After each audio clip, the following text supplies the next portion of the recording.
Hello guys, welcome to YouTube channel diploma lecture. आपके channel diploma lecture में आपका स्वागत। तो मैं आज आपको पढ़ाने वाला हूँ सरफेस फिनिशेस। क्या? सरफेस फिनिशेस, हिंदी में उसको बोलते हैं सतह परिसज्जा। क्या बोलते हैं इसको हिंदी में? सतह परिसज्जा, सरफेस फिनिशेस। इसका मतलब होता है कि आपकी वॉल बनने के बाद उसके ऊपर जो भी हम लेप लगाते हैं सीलन को रोकने के लिए, जितने भी चीज़ों का प्रयोग करते हैं, प्लास्टर है, पेंट है, जो भी चीज़ों का प्रयोग करते हैं वो किसके अंडर आएंगी? आपकी सरफेस फिनिशेस के अंदर आएंगी। अब इसके अंडर हम लोग पढ़ेंगे कि वही प्लास्टर कितने तरीके से किया जाता है, क्या क्या कर सकते हैं। ठीक, तो इसमें 2-3 टॉपिक्स है, जैसा कि मैंने आपको बताया था कि मेन टॉपिक मैं आपको बताऊँगा। तो इसमें जो है मेन टॉपिक में पहला आपका टॉपिक आता है क्रेजिंग। क्या है? क्रेजिंग। क्या है क्रेजिंग?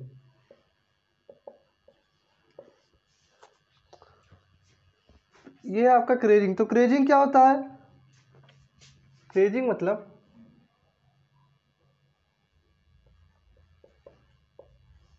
सतह पर महीन दरारें पड़ना। तो जब आपकी प्लास्टर के बाद आपकी सतह पर दरारें आना शुरू हो जाती हैं तो इसको हम इंजीनियरिंग भाषा में क्या कहेंगे भाई? क्रेजिंग हो गई है। क्या हो गई है? क्रेजिंग हो गई है। ठीक, ऐसे ही अगला है हमारा बिलस्टरिंग। बिलस्टरिंग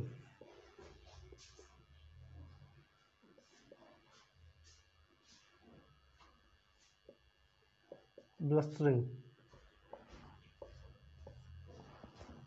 ब्लस्टरिंग क्या होता है? आपके प्लास्टर की सतह पर जब फफोले पड़ने लगते हैं तो उसको क्या कहते हैं हम लोग? ब्लस्टरिंग करते हैं। क्या कहते हैं? ब्लस्टरिंग। जब फफोले पड़ने लगते किस पर? प्लास्टर की सतह पर। और जब दरारें आ रही थी तो क्या कह रहे थे? क्रेजिंग। और जब फफोले पड़ने लगते हैं तो ब्लस्टरिंग। अगला क्या है हमारा? रेंडरिंग।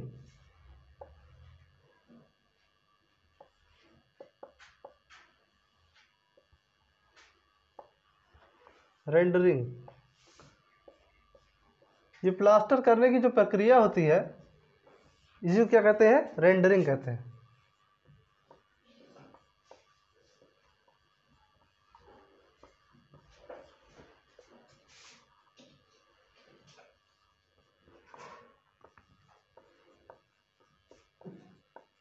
रेंडरिंग किसे कहते हैं? प्लास्टर करने की प्रक्रिया को। ठीक, तो क्रेजिंग सतह पर जब महीन दरारें पड़ने लगती हैं, ब्लस्टरिंग जब सतह पर आपके फफोले पड़ने लगते हैं प्लास्टर की सतह पर, और यही जो प्लास्टर करने का प्रोसेस होता है इसको इंजीनियरिंग लैंग्वेज में हम लोग रेंडरिंग कहते हैं। ठीक, एक टॉपिक और है लास्ट आपका, क्या है? डबिंग। अब ये पिक्चर वाला डबिंग नहीं है भाई। डबिंग में क्या होता है?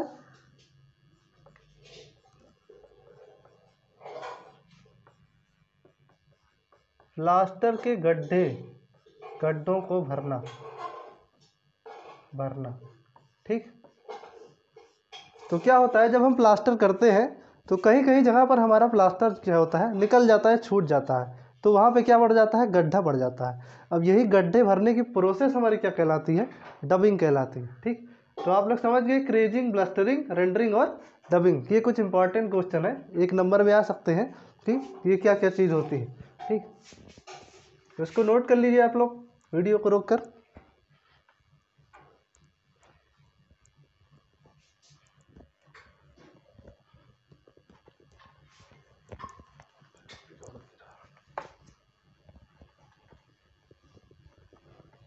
चलिए देख लेते हैं हमारा अगला टॉपिक क्या है।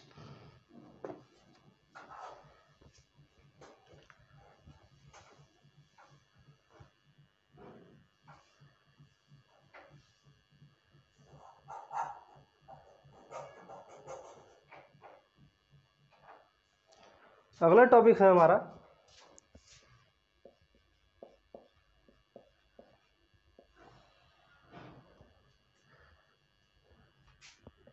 प्लास्टर से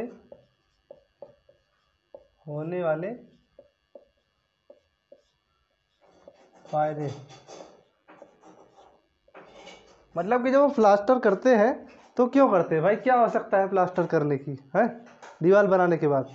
तो क्या होता है, पहला हमारा टॉपिक है सतह क्या हो जाती है, समतल हो जाती है। जब हम चिनाई करते हैं देखते हैं तो आपकी सतह थोड़ी टेढ़ी मेढ़ी, ईंटा कहीं निकला रहेगा, कहीं मसाला निकला हुआ है, तो वो सब चीज़ें देखने में अच्छी नहीं लगती।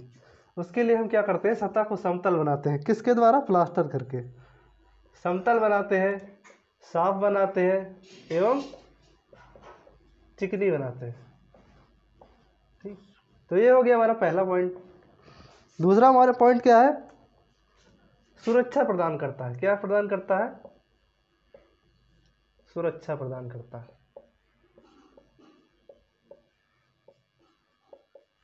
अब सुरक्षा कैसे प्रदान करता है, जो हमारी वॉल होती है तो वॉल क्या रहती है, जब चिनाई की जाती है तब वो खुली रहती है, डायरेक्ट जब वर्षा का जल दीवार पे पड़ेगा तो क्या होगा, उससे अंदर की ओर प्रवेश कर जाएगा और जिससे आपकी वॉल की जो स्ट्रेंथ है वो कम होने लगेगी, यानी घर की स्ट्रेंथ कम होने लगेगी।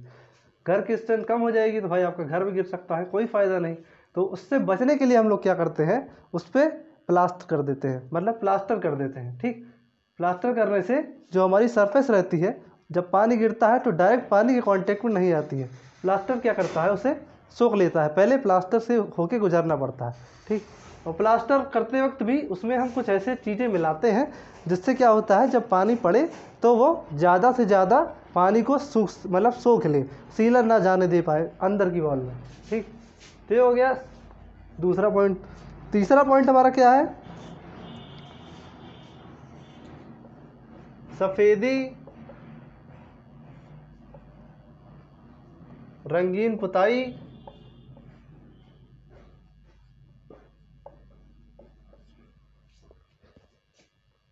डिस्टेम्पर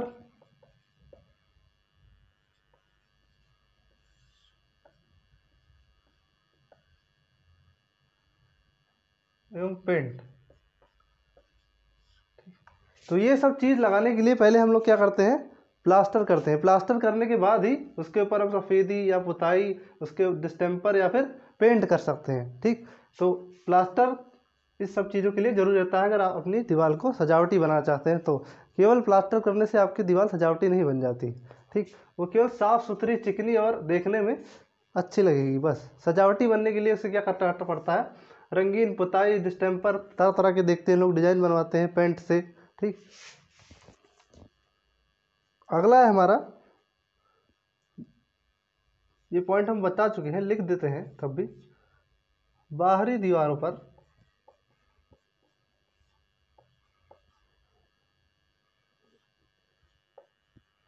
प्लास्टर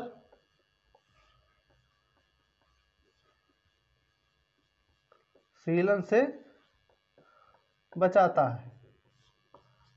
ठीक, वही बात हो गई कि बाहर का जब वर्षा का जल पड़ता है डायरेक्ट तो क्या करता है, उससे बचाता है, जिससे हमारी दीवार में सीलन नहीं आती है। इसके पहले वाले चैप्टर में हमने बताया है डैम प्रूफिंग, वाटर प्रूफिंग में, कि कैसे बचाता है। ठीक, लिंक डिस्क्रिप्शन में है, जाके देख लीजिए इसके पहले वाले वीडियो।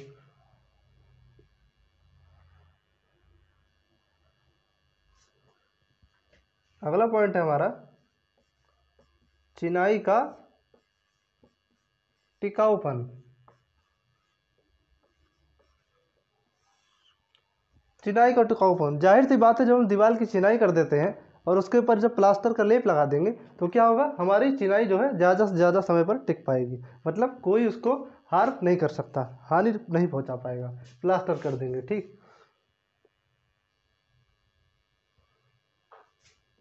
तो ये हो गया कि प्लास्टर से होने वाले कौन कौन से फ़ायदे हैं, क्या क्या चीज़ हम प्लास्टर अगर करते हैं दीवार पे तो हमें क्या क्या फ़ायदे मिलते हैं, और हम क्या क्या फ़ायदे और अपना बना सकते हैं।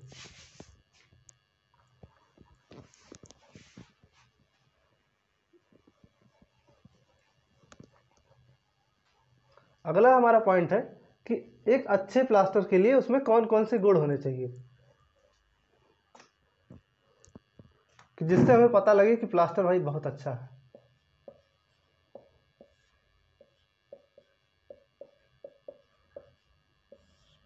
अच्छे प्लास्टर के गुण। तो अच्छे प्लास्टर के गुण, इसमें हमारा पहला पॉइंट है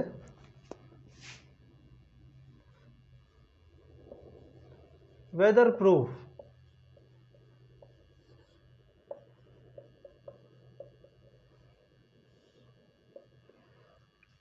मौसम सह। हमारा क्या होना चाहिए, प्लास्टर जो है वेदर प्रूफ होना चाहिए। धूप, जाड़ा, गर्मी, बरसात जो भी हो, उससे हमारे प्लास्टर को कोई हानि ना पहुंचे। ठीक, ये नहीं कि पानी बरस रहा भाई कि प्लास्टर पूरा बह गया, गिर गया, मसाला गिरा जा रहा, तो ये सब अच्छे प्लास्टर के गुण नहीं है।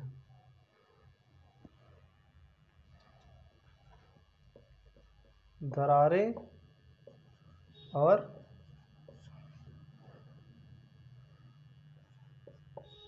फफोले ना पड़ना। तो अगला पॉइंट हमारा दरारें और फफोले ना पड़ना। मतलब जब हम प्लास्टर कर देते हैं तो सूखने के बाद यदि प्लास्टर में दरारें आ रही है, फफोले पड़ने लग रहे हैं, तो क्या होगा, इससे हमारा पता लगेगा कि प्लास्टर के जो गुण है, प्लास्टर की जो प्रॉपर्टी है, उसमें कुछ कमी रह गई है, मतलब वो अच्छा नहीं है।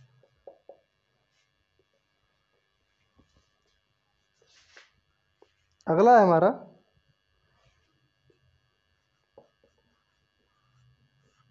सतह साफ, समतल व दृढ़ होनी चाहिए। ठीक, तो सतह क्या होनी चाहिए, साफ होनी चाहिए, समतल होनी चाहिए और दृढ़ होनी चाहिए। जो हम प्लास्टर करते हैं तो उसमें क्या होता है, प्लास्टर करने के बाद प्लास्टर जो है हमें साफ दिखना चाहिए, ज़्यादा गंदगी नहीं होनी चाहिए। ठीक, प्लास्टर के अंदर। और क्या होना चाहिए, समतल होना चाहिए, प्लेन। इसीलिए हम प्लास्टर करते ही हैं कि जो हमारा मशीनरी रहता है, यानी जो चिनाई रहती है, उसको बराबर करने के लिए, समतल बनाने के लिए हम प्लास्टर करते हैं। और समतल नहीं रहा तो प्लास्टर का कोई फ़ायदा नहीं।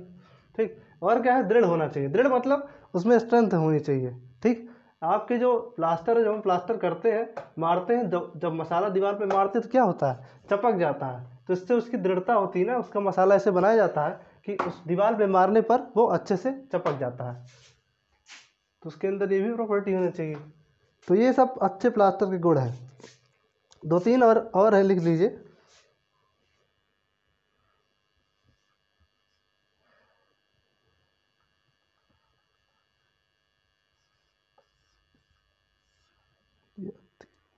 ध्वनि रोधी,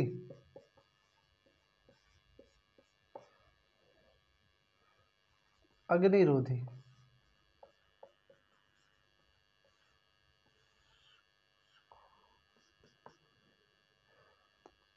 सबसे मेन चीज़ क्या होता है, लागत। कोई भी चीज़ काम बनाते हैं तो इंजीनियरिंग का क्या मतलब होता है, कम से कम कॉस्ट में बढ़िया से बढ़िया कंस्ट्रक्शन कर सके।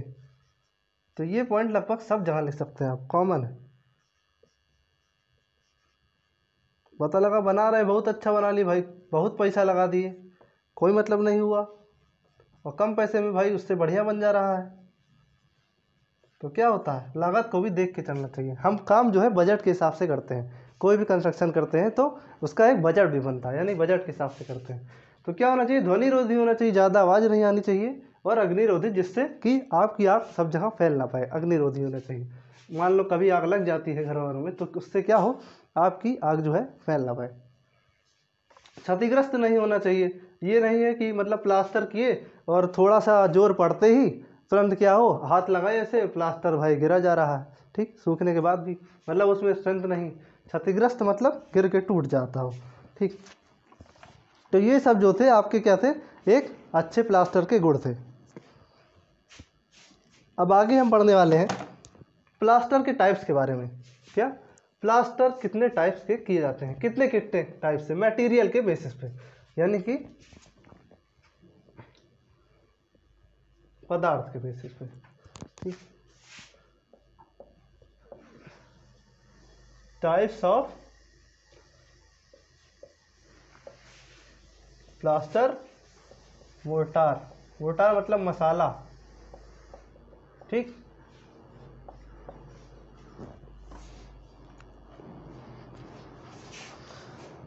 तो पहला है हमारा सीमेंट प्लास्टर। तो उसमें बहुत ज़्यादा जानने की ज़रूरत नहीं है, नाम से आप लोग जान रहे होंगे और लिखने का रहेगा तो लिख भी लेंगे। उसका नाम डाल लीजिए, इतना काफ़ी है।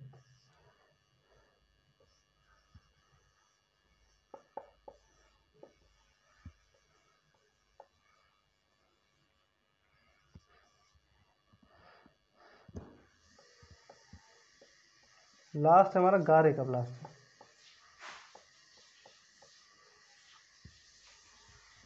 गारा एक तरह से समझ लीजिए मिट्टी, तो पहले हम लोग यूज़ करते थे। ठीक, तो ये क्या है, सीमेंट प्लास्टर, यानी सीमेंट का, जिस प्लास्टर में हम लोग क्या यूज़ करते हैं अधिकतर सीमेंट, जो आजकल हम लोग यूज़ करते हैं। और सीमेंट से पहले हम लोग क्या यूज़ करते थे, चूना का यूज़ करते थे। किसका यूज़ करते थे, चूना का, प्लास्टर करने के लिए। और यही जब सीमेंट और लाइम को मिक्सचर करके यूज़ करते हैं तो क्या हो जाता है, सीमेंट लाइम प्लास्टर हो जाता है। और लास्ट हमारा क्या है, गारे का प्लास्टर, मिट्टी का, जो हम लोग चिकनी मिट्टी से पहले के ज़माने में यूज़ होते थे। दीवार बनाने के बाद उसके क्या करते थे, चिकनी मिट्टी का एक लेप लगा दिया जाता। ठीक, चिकनी मिट्टी का प्लास्टर होता था, तो क्या उसको क्या कहते हैं, गारे का प्लास्टर। ठीक, तो ये है हमारा टाइप्स ऑफ प्लास्टर, कितने टाइप्स का प्लास्टर होता है मटेरियल के बेसिस पे। ठीक, एक चीज़ हमारा होता है पेरिस प्लास्टर। पेरिस प्लास्टर क्या होता है, ये हमारा जिप्सम से बनाया जाता है। किससे बनाया जाता है, जिप्सम से बनाया जाता है। इसको एक और नाम से जानते हैं क्या, कैल्शियम सल्फेट प्लास्टर। क्या है हमारा, पेरिस प्लास्टर। पेरिस प्लास्टर ये किससे बनाया जाता है, जिप्सम से बनाया जाता है। इसका एक और नाम कौन सा है,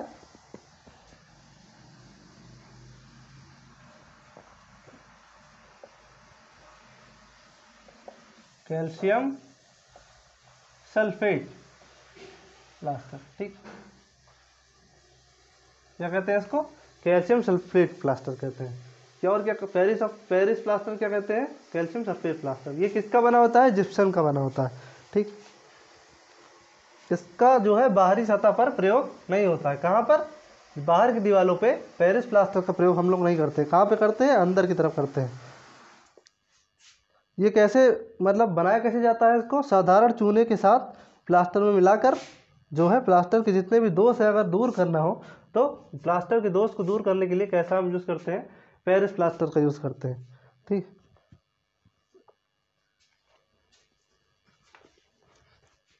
ये हो गया हमारा प्लास्टर के टाइप्स। और प्लास्टर कई तरीके से दीवार में, मतलब प्लास्टर या चिनाई करने के बाद हम लोग जो है उस वॉल में आपके जो है कुछ चीज़ें अपनाते हैं। उसके पॉइंट्स देख लीजिए क्या क्या होते हैं। प्लास्टर करने के बाद उसको जो है उसके अंदर कुछ डिजाइन्स बनाते हैं, कह सकते हैं। एक थी ग्रोविंग। ग्रोविंग मतलब होता है खांचा या नालियाँ बनाना। ठीक, खांचा या फिर नालियाँ बनाना।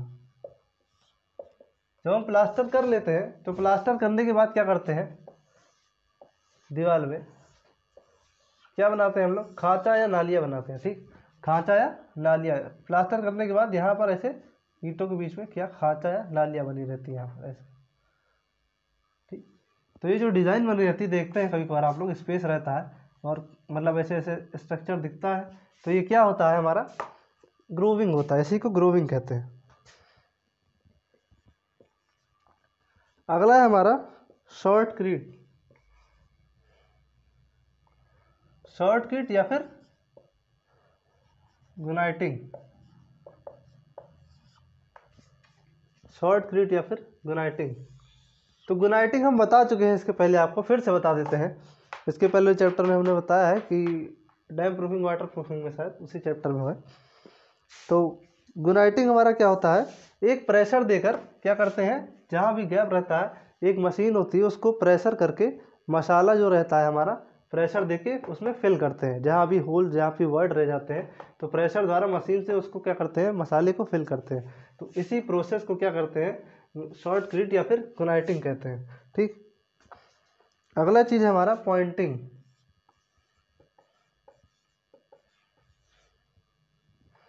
पॉइंटिंग हिंदी में कहते हैं पॉइंटिंग को टिप।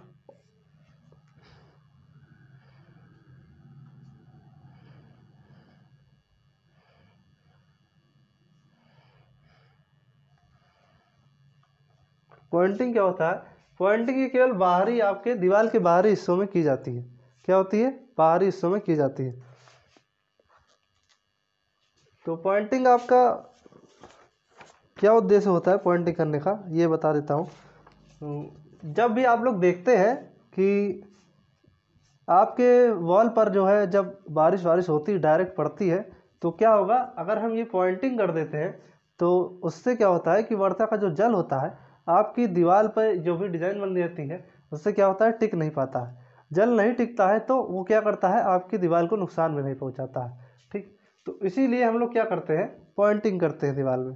ठीक, ये अधिकतर क्या करते हैं, चिनाई कार्य करने के बाद ही पॉइंटिंग हम लोग स्टार्ट करते हैं। कब कब स्टार्ट करते हैं पॉइंटिंग, जब चिनाई का कार्य हमारा खत्म हो जाता है तुरंत उसके बाद क्या करते हैं, पॉइंटिंग स्टार्ट कर देते हैं।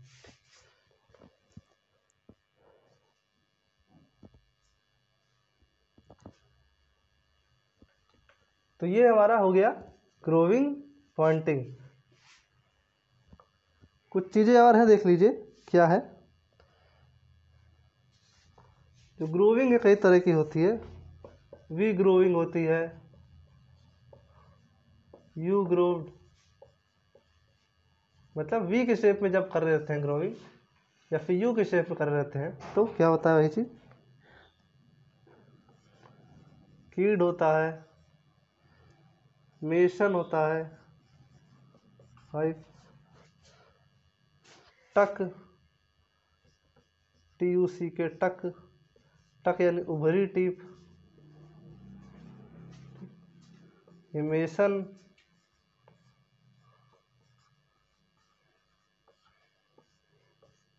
तो ये सब आपकी क्या है, ग्रोविंग के टाइप्स हैं। मतलब जिस जिस साइज में करते हैं, वी, यू, कीड, मेसन, ट्रक। ठीक, तो इनके नाम से पता लग रहा है ये सब क्या क्या काम करती है। बहुत ज़्यादा डिटेल में नहीं आता है, केवल आप लोग जान लीजिए कि ग्रोविंग होती क्या है। ठीक, अगला हमारा है पेंट के बारे में। ठीक, अगला हमारा क्या है, पेंट के बारे में। तो पेंट हम क्यों करते हैं,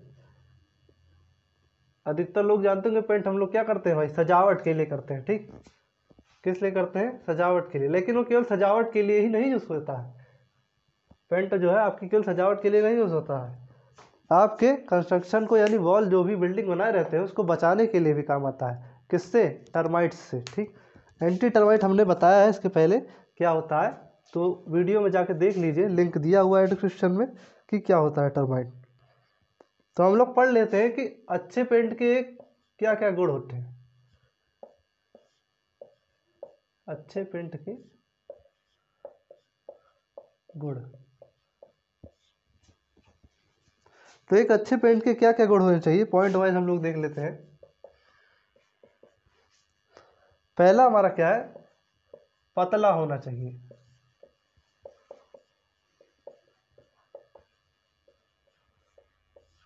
तो हमारा पेंट क्या होना चाहिए, पतला होना चाहिए, नहीं कि बहुत मोटा पेंट कर दे रहे हैं पेंटिंग। ठीक है, पेंट क्या होता है, पतला ही होता है, क्योंकि आपकी दीवार बन गई और प्लास्टर हो गया और पेंट भी मोटा कर देंगे तो आपका जो है कंस्ट्रक्शन मतलब लेंथ जो आपकी कुछ ज़्यादा ही ले लेगा। ठीक, तो पेंट पतला ही हो तो ज़्यादा अच्छा होना चाहिए, बहुत ज़्यादा मोटा पेंट भी उसके कलर को डिफर कर देगा।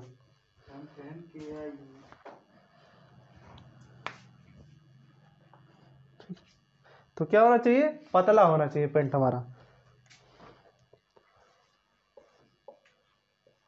पेंट की परत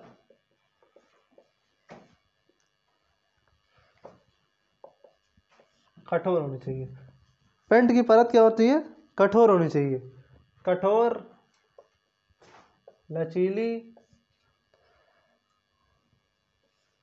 चिकनी व जलसा। ठीक, पेंट की परत क्या हो, कठोर, लचीली, चिकनी व जलसा होनी चाहिए, मतलब वाटरप्रूफ होनी चाहिए। ठीक, तो आप लोग जानते होंगे कि वाटरप्रूफ पेंट आते हैं। पेंट की परत क्या होनी चाहिए, कठोर होनी चाहिए, ये नहीं कि तुरंत भाई हल्का टच किए और जो है पेंट गिर गया तुरंत आपका। ठीक, कठोर होनी चाहिए, जिससे ज़्यादा से ज़्यादा हैवी वाटर जब रेन हो तो आपका पेंट झेल सके, ये ना हो दीवार से निकाल आ जा रहा। लचीला होना चाहिए, लचीला होने का मतलब क्या होता है कि आपका पेंट जो है जब उसके ऊपर प्रेशर पड़ेगा पेंट के ऊपर तो डायरेक्ट जो है वो क्या करता है, आपके जो बरसात का पानी रहता है उसको क्या करता है, डायरेक्ट अंदर जाने नहीं देता है। किस वजह से, लचीला होने की वजह से। ठीक, अगला क्या है, चिकना होना चाहिए, मतलब सॉफ्ट होना चाहिए देखने में। जब पेंट वेंट कहीं देखते हैं, अधिकतर छूते हैं तो क्या कैसा होता है, सॉफ्ट होता है। और क्या होना चाहिए, वाटर प्रूफ होना चाहिए, जिससे कि हमारी दीवार में क्या हो सके, सीलन ना सके।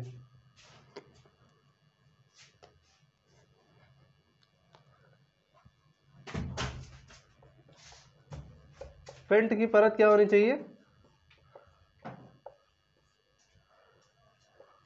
चमकीली होनी चाहिए।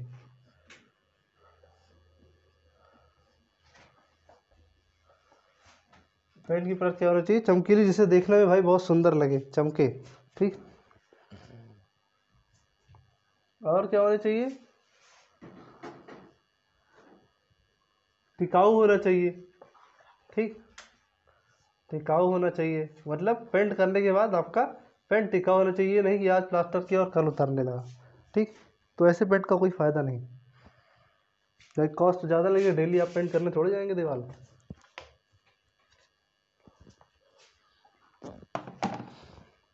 तो ये हो गया हमारा पेंट। एक पेंट, अच्छे पेंट के क्या क्या गुण होते हैं, कौन कौन सी प्रॉपर्टीज़ है पेंट की जो होनी चाहिए उसके अंदर। और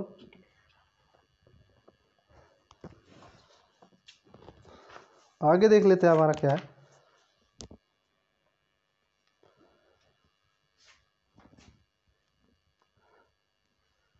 डिस्टेम्पर होता है एक चीज़, क्या होता है, डिस्टेम्पर।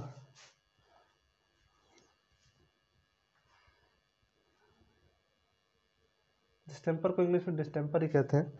तो डिस्टेम्पर क्या होता है, ये इसको जो है हम कह सकते हैं कि चूने का रंग भी कह सकते हैं। क्या, इसको चूने का रंग, क्योंकि चूने के साथ ही मिलाकर जो है डिस्टेम्पर आपका प्रयोग किया जाता है रंग वर्णक के रूप में। ठीक है, जितना डिस्टेम्पर हमें चाहिए रहता है, डिस्टेम्पर जो है चूने में मिलाकर हम लोग प्रयोग करते हैं। डिस्टेम्पर दो तरीके का होता है, सूखा एवं ड्राई और तैली, यानी ऑयली। ठीक, एक ड्राई होता है और क्या, ऑयली। ठीक, तैली होना चाहिए। डिस्टेम्पर कितने कितने तरीके होता है, दो तरीके होता है, सूखा होता है और तैली होता है। ठीक, तो जान लीजिए आप लोग डिस्टेम्पर क्या होता है। और पेंट हमने बता ही दिया है। अगर पेंट की डिफिनेशन लिखना चाहेंगे तो पेंट क्या होता है, एक तरह का तैलीय प्रलेपन होता है। क्या होता है, तैलीय प्रलेपन, यानी कि ऑयली सॉल्यूशन। ठीक, क्योंकि पेंट को हम लोग क्या करते हैं, डायरेक्ट अप्लाई नहीं करते हैं। ठीक, तो चलिए देखते हैं अगला टॉपिक है हमारा, यानी कि अगला चैप्टर है हमारा, क्या है, ग्रीन बिल्डिंग, यानी कि हरित भवन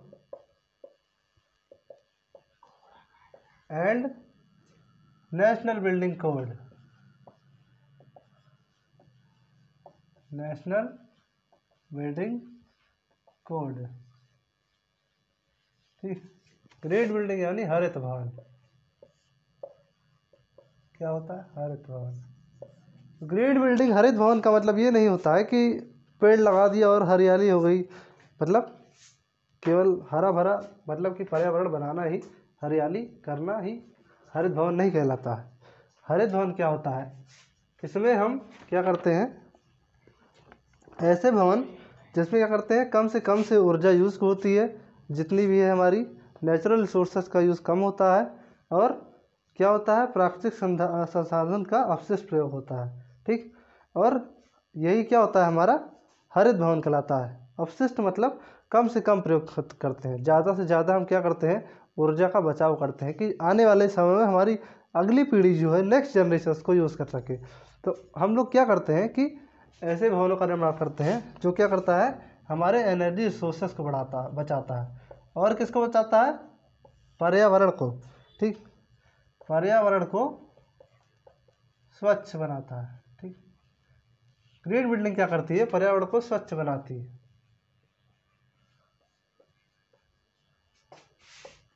और क्या करती है,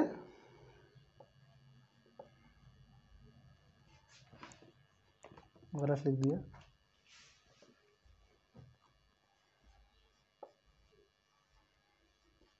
ऊर्जा के क्षय को रोकती है। मतलब क्या है, पर्यावरण को स्वच्छ बनाती है और ऊर्जा के क्षय को रोकती है। तो ग्रीन बिल्डिंग हमारी क्या करती है कि हमारे जो एटमॉस्फेयर है यानी कि एनवायरनमेंट है, जो एनवायरनमेंट जो है वो पर्यावरण को जो है स्वच्छ बनाती है। ऊर्जा को क्या करती है, हमारा बचाती है, ऊर्जा के क्षय को बचाती है। मतलब ज़्यादा से ज़्यादा ऊर्जा हमारी खर्चा ना हो और क्या हो, पर्यावरण हमारा स्वच्छ बना रहे। तो ये क्या होता है, हमारा ग्रीन बिल्डिंग होता है। ठीक, तो आप लोग जान गए कि ग्रीन बिल्डिंग क्या होती है। ठीक, एक चीज़ होती है इसमें लीड। ठीक, लीड होती है। अब लीड का मतलब कान में लगाने वाला लीड नहीं भाई, ये क्या है, संस्था है। क्या है, संस्था। Leadership in energy and environment design. ठीक, तो क्या होता है, यही जो है हमारी ग्रीन बिल्डिंग को मान्यता प्रदान करती है। ठीक, कि ये ग्रीन बिल्डिंग है। और ये यही क्या करती है, हमारी बिल्डिंग, ग्रीन बिल्डिंग को कहीं कहीं जहाँ पर जहाँ जहाँ मतलब गवर्नमेंट द्वारा क्या करती है, उसका कंस्ट्रक्शन करती है, बनाती है जहाँ जहाँ ज़रूरी है। ठीक, क्योंकि पर्यावरण संसाधन को बचाना भी बहुत ज़रूरी है। हमें अगर जीना है तो क्या करना पड़ेगा, पर्यावरण संसाधन को भी बचाना पड़ेगा। इसके लिए हम क्या करते हैं, ग्रीन बिल्डिंग का उपयोग करते हैं। ठीक, एक हम कम्युनिटी टैब में एक इमेज डाल देंगे ग्रीन बिल्डिंग की, कि ग्रीन बिल्डिंग किस तरीके से बनती है। ठीक, आप लोग कम्युनिटी टैब में जाके देख लीजिएगा। एक चीज़ होती है हमारी IGBC रेटिंग। ये क्या होती है, 4 स्टार यानी 4 स्तर में होती है। 4 स्टार रेटिंग होती है। कितने साल तक, 3 साल के लिए वैध रहती है। 3 साल के लिए क्या होती है, वैध होती है। ठीक, IGBC रेटिंग होती है, क्या होती है, 4 स्टार रेटिंग होती है। आपकी ग्रीन बिल्डिंग जिस तरीके से परफॉर्म करती है, जिस तरीके से होती है, तो क्या करते हैं, उसी को देखते हैं कि आपकी बिल्डिंग कितना से कितना, ज़्यादा से ज़्यादा कितना जो है आपकी ऊर्जा बचा रही है, पर्यावरण को ज़्यादा से ज़्यादा कितना से कितना, मतलब आपके सोलर एनर्जी रिसोर्स को बचा रही है और आपको ज़्यादा से ज़्यादा लाभ दे रही है। और कितने साल के लिए वैध होती है, 3 साल के लिए वैध होती है। तो ये हमारा हो गया ग्रीन बिल्डिंग। एक चीज़ है हमारा नेशनल बिल्डिंग कोड। ठीक, क्या है, नेशनल बिल्डिंग कोड। तो ग्रीन बिल्डिंग के बारे में आप लोग थोड़ा देख भी लीजिएगा गूगल पे, मैंने बता दिया, लेकिन आप लोग साथ भी कर लीजिएगा। और अगर जानना चाहें तो बहुत ज़्यादा इसके बारे में जानने की जरूरत नहीं, लेकिन इम्पॉर्टेंट है ये ग्रीन बिल्डिंग चैप्टर आपका लास्ट का, जरूर से जरूर पूछेगा। नेशनल बिल्डिंग कोड लिखना है, नेशनल बिल्डिंग कोड। तो एक चीज होती है हमारी क्या, नेशनल बिल्डिंग कोड होती है। क्या,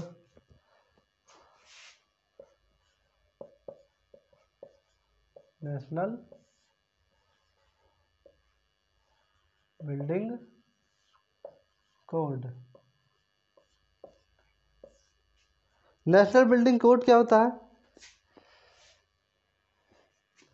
शॉर्ट फॉर्म में इनको कहते हैं NBC। क्या कहते हैं, NBC। तो नेशनल बिल्डिंग कोड क्या होता है, नेशनल बिल्डिंग कोड क्या होता है, एक राष्ट्रीय उपकरण होता है जो क्या करता है, देश में जितने भी सरकारी भवन है, एजेंसी है, जो है शैक्षिक संस्थान है, या फिर विकास न्यायालय है, जितनी भी चीज़ें हैं यानी कि गवर्नमेंट से रिलेटेड जितनी भी कंस्ट्रक्शन है, उसको करता है एक जो है उस, वो सब बिल्डिंग किसके द्वारा बनती है, कोड के द्वारा बनती है। तो कोड में क्या रहता है, कोड में हमारा दिया रहता है कि हमें किस किस तरीके से अपनी बिल्डिंग का निर्माण, इसके अंडर जैसे कि कोई भी चीज़ होता है, जैसे इंडिया स्टैंडर्ड कोड है IS 456, 2000। ठीक, तो क्या है ये इंडियन स्टैंडर्ड कोड है। ये क्या है नेशनल बिल्डिंग, एक नेशनल बिल्डिंग कोड। सभी चीज़ें कोड्स की एक बुक भी आती है जिसमें लिखा रहता है कि कौन हर चीज़ जो मटेरियल है उसका एक कोड दिया हुआ है, तो उसको क्लासिफाई किया गया है कोड में बिल्डिंग्स को। तो कोड जो है पहली बार हमारा 1970 में क्या एक योजना आयोग के उदाहरण पर प्रकाशित किया गया था। पहला क्या था 1970 में हमारा जो है एनबीसी को लाया गया था, नेशनल बिल्डिंग कोड को लाया गया था। उसके बाद जो है इसमें कई बार संशोधन किया गया, 1983 में, 87 में, 1997 में और 2005 में। ऐसे हम लोग कई बार इसमें क्या करते हैं संशोधन करते रहते हैं, जैसे जैसे हमको अपडेट मिलती रहती है। ठीक,